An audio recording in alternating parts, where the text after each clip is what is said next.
Hey y'all, Stephanie here with Minimalist Mom Life. Welcome back to my channel and welcome to part 2 of tips for being a happy homemaker. Again, like I said in the video before this, these are descriptive to my life and not prescriptive to yours, but I do hope that they are an encouragement to you and maybe give you some ideas for routines that may make it easier to be happy in homemaking and not feel like life is quite so chaotic.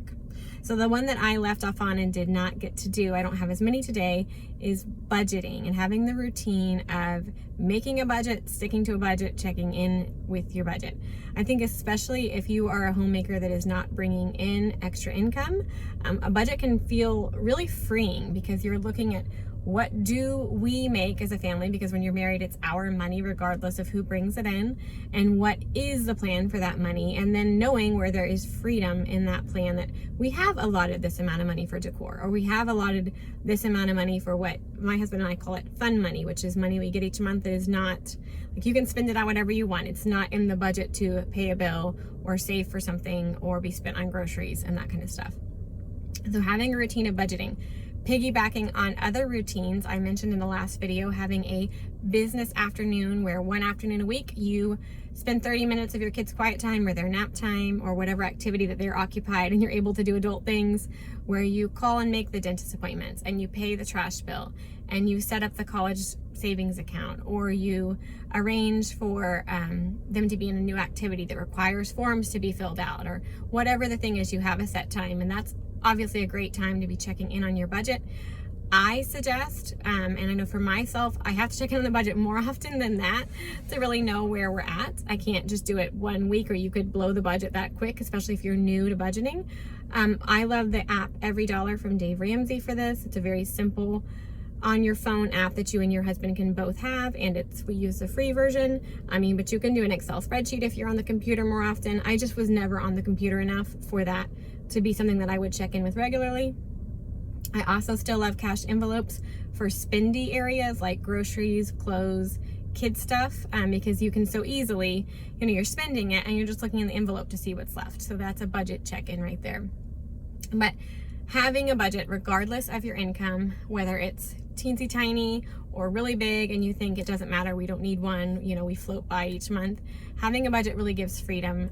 I keep saying this on Instagram and here, but I think there's actually a lot of freedom in boundaries, and we need to get away from the idea that having boundaries is limiting when there's actually a lot of freedom when we know what our boundaries are, because we all have them, whether we'd like to admit it or not. We all have limits, but when you identify those limits, and when those limits are coming from your own set of values and your life choices rather than your carelessness, or rather than a limit imposed on you by something else, there's a lot of freedom in it.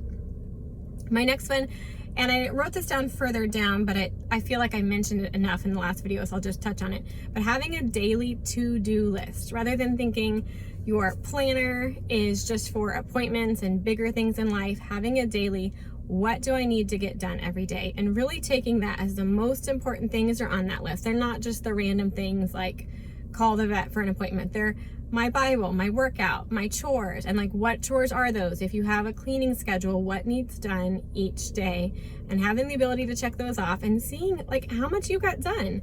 So when it's the afternoon and quiet time is over, until your husband gets home and you start dinner, you have that whole afternoon to just play with your kids, to just go to the park, to just play outside, to play board games, to read extra books, to do an art project or a craft project with them, because you've done your daily to-dos, because you know exactly what needs done each day. Highly suggest that. It's also just such a mental relief to get stuff down on paper and not, like I said in the last video, have all the tabs open, but really know where you are in your day, what needs done. And I will put on my daily to-do list, like the kids' 10 minutes that I talked about in that video, I will put that on a day's to-do list. I'll look at a day and I'll say, hey, this afternoon we have no sports, we have no activities. I'm gonna make sure each kids get their 10 minutes.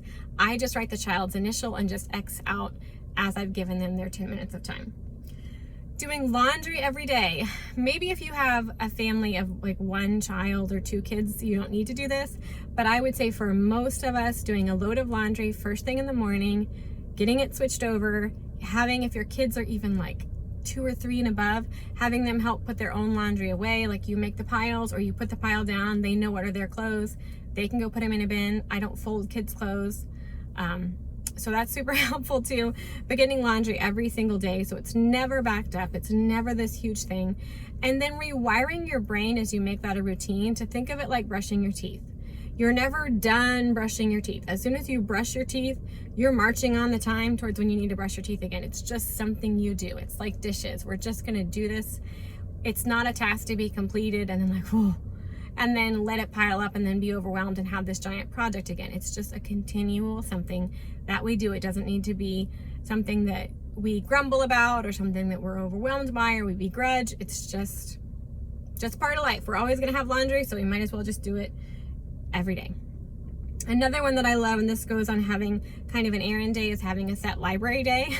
This helps with not having overdue books, having the right amount of books, being able to change out your books, which I feel like encourages kids to read more as well. And then my last one that is routine that we have is family Bible time with our meal. So for, I don't know how many years now we've done it, maybe 3. I could look back on my New Year's resolutions post on Instagram, but I was realizing that while I was doing Bible with the kids in the morning as part of homeschool, Jason was not a part of that. My husband wasn't a part of that. And I wanted him as the spiritual leader in our house and as just dad to have that time with the kids and to be the one that's investing in that as well.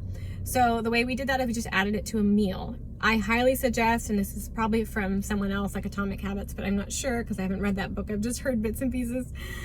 Anchor new habits to existing routines and habits. So we eat dinner every night and we eat dinner as a family at the table every night.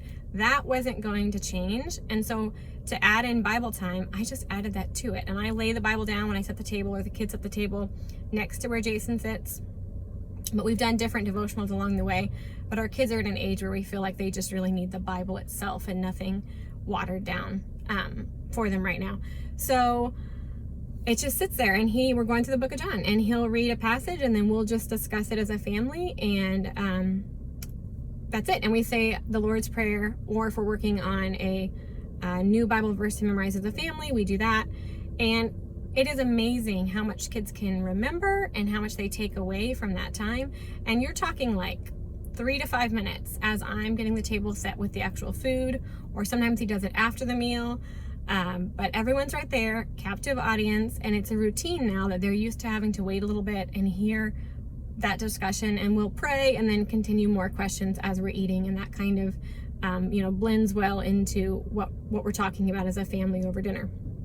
We've had some really deep questions come out of our kids from doing this that has been such a blessing to our family. So look for areas. That's why even I suggested with cleaning, if you clean up every meal, then just add one other cleaning task to that. So in the morning, when I do all the breakfast dishes, I go and wipe down all the bathrooms.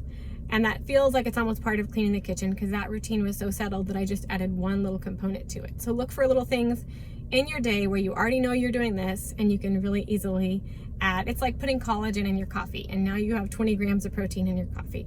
It didn't really change anything. You just added something to something you were already going to do. So I highly suggest that when you are looking to make your own routines, and I hope this was encouraging to you. Let me know what more videos you want to see in the comments down below, and have a wonderful day.